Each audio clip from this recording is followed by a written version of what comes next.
Ouais, bonjour les amis. On continue?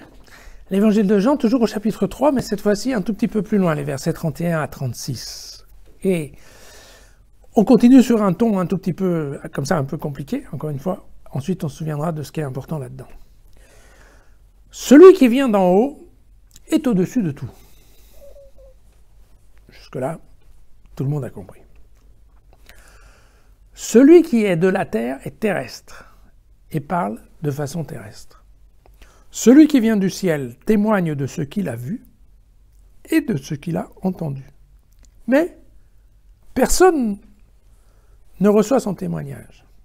Je vous explique un peu au fur et à mesure. Vous vous souvenez, parce qu'on en a déjà parlé, c'est cette histoire de la dualité entre un monde terrestre qui conduit à la mort et un monde céleste qui conduit à la vie éternelle.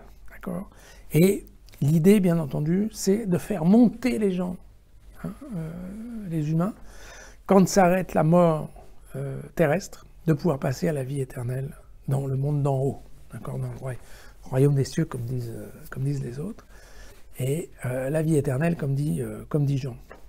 Et donc, ce qui nous explique, c'est ça, c'est que celui qui vient de la terre, éventuellement derrière, il y a l'idée de Jean-Baptiste. Vous savez, toujours la fameuse comparaison entre Jean-Baptiste et lui. Donc celui qui venait de la terre, il parlait de façon terrestre, de ce qui se passe, de façon qui est en fait assez intelligible, mais de ce qui se passe sur terre, puisque ce qu'il connaît, c'est la terre. Évidemment, celui qui vient du ciel, il témoigne de ce qu'il a vu et de ce qu'il a entendu là-haut, bien entendu là-haut, avec son Père. Mais le problème, c'est quand il dit ça, une fois qu'il est sur terre, personne ne reçoit son témoignage. En effet, les Juifs ne veulent pas entendre parler de cette histoire. D'accord. Alors que celui qui reçoit son témoignage ratifie que Dieu est véridique, confirme. Le mot ratifier, en fait, c'est la traduction de... c'est confirmé avec un sceau, vous savez, mettre un sceau sur un document pour dire, voilà, c'est vrai, c'est un petit peu comme une apostille, comme on fait dans un milieu juridique. Voilà. Donc celui qui reçoit, c'est-à-dire qui accepte en effet ce que dit le Fils, eh bien ça veut dire que, en effet, il comprend que Dieu existe, que Dieu est véridique, que Dieu est vrai. Hein? Sinon, voilà, c'est ça l'idée. Alors,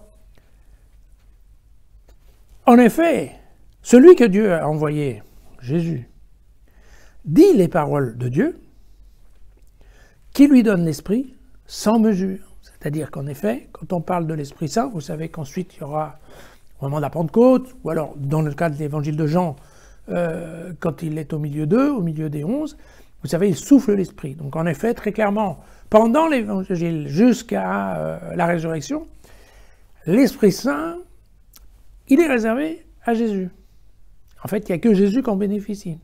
Et puis, au moment de la résurrection, quand il va retourner à son Père, alors il va nous transmettre un Esprit Saint qui est un peu différent, qui est l'Esprit Saint qui va être donné aux disciples et aux gens comme nous. Mais d'ailleurs, on le verra plus tard, mais il y a en effet, c'est considéré qu'en fait il y a deux Esprits Saints, quoi. Voilà. L'Esprit Saint qui a Jésus, c'est pas tout à fait le même que l'Esprit Saint que nous on va avoir ou que les disciples ont eu, parce que typiquement là, c'est directement, c'est la communion avec le Père qui fait qu'il y a l'Esprit, n'est-ce pas? Donc ça veut bien dire que effectivement, le Fils, on l'a déjà vu ça 10 fois, hein, le Fils c'est le Père, et le Père c'est le Fils, c'est 100%, c'est pas un petit bout, c'est vraiment 100% grâce à l'Esprit, d'accord? Parce que le Père aime le Fils, et il a tout remis en sa main, entre autres le pouvoir de juger, vous vous souvenez, voilà.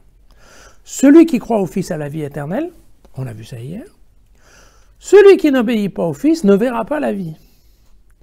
Mais la colère de Dieu demeure sur lui. Et oui, Jean, il est gentil, mais il ne peut pas s'en empêcher. Il met encore un petit coup de pression. Hein. Déjà hier, bon, ok, vous pouvez être jugé, mais méfiez-vous, le jugement, ça va être difficile. Il va falloir que vous ayez des super bonnes œuvres. Pour qu'on puisse considérer qu'en fait, ces bonnes œuvres, c'est Dieu qui les a faites, donc à ce moment-là, ok, vous serez choisi. Mais il va falloir que vous ayez des super bonnes œuvres. Et là, il insiste encore un petit peu. Celui qui ne croit pas dans le Fils et dans le Père, va être compliqué. Puis en plus de ça, il risque de supporter la colère de Dieu. Vous savez que la colère de Dieu, à l'époque, beaucoup de gens avaient tellement peur de la colère de Dieu que c'est vraiment pas bon signe. Donc voilà. Donc c'est un peu plus fort que lui. Jean, il nous en met encore une couche pour être sûr qu'on y aille dans le bon sens. Bah, voilà, Jean, il ne faut pas oublier, hein, Jean, certes, il est brillant, il est intelligent, il comprend tout, mais il est humain. Et donc, évidemment, comme étant terrestre, il parle des choses de manière terrestre. Vous comprenez? Ou j'insiste un peu. Et voilà. C'est ça. À demain.